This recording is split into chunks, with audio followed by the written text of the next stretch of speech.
საგარეო საქმეთა მინისტრის მოადგილემ ვაჭრობის მსოფლიო ორგანიზაციაში რუსეთის გაწევრიანებაზე მიღწეული შეთანხმება ქართული დიპლომატიის წარმატებად შეაფასა და აღნიშნა, რომ ქართული მხარე აპირებს ამ შეთანხმებით აღებული ყველა ვალდებულების შესრულებას. სერგი კაპანაძე რუსეთის საგარეო უწყების ოფიციალური წარმომადგენლის ალექსანდრე ლუკაშევიჩის შეფასებას გამოეხმაურა და აღნიშნა, რომ ქართული მხარე კარგად ხედავს თუ ვინ შეიძლება ამ განცხადების ადრესატი იყოს. მისივე თქმით, ამ მოლაპარაკებების პროცესში არ იყვნენ ჩართული არც ცხინვალისა და არც სოხუმის მარიონეტული რეჟიმის წარმომადგენლები და სწორედ ამიტომ ახლა ცდილობენ განცხადებებით დაამტკიცონ, რომ ამ შეთანხმებით საქართველო აიძულეს დათმობაზე წასულიყო.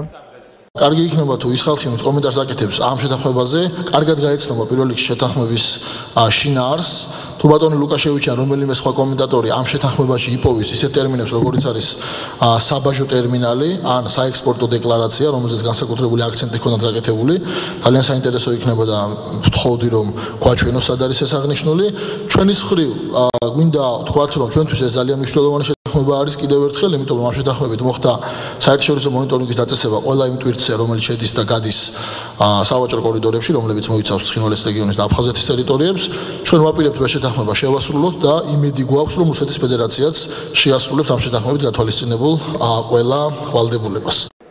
საქართველოს საგარეო საქმეთა სამინისტრო ასევე მიესალმება იმ ფაქტს, რომ 2011 წლის 19 დეკემბერს ადამიანის უფლებათა ევროპულმა სასამართლომ საქართველოს მიერ რუსეთის წინააღმდეგ შეტანილი საქმე დაშვებულად ცნო.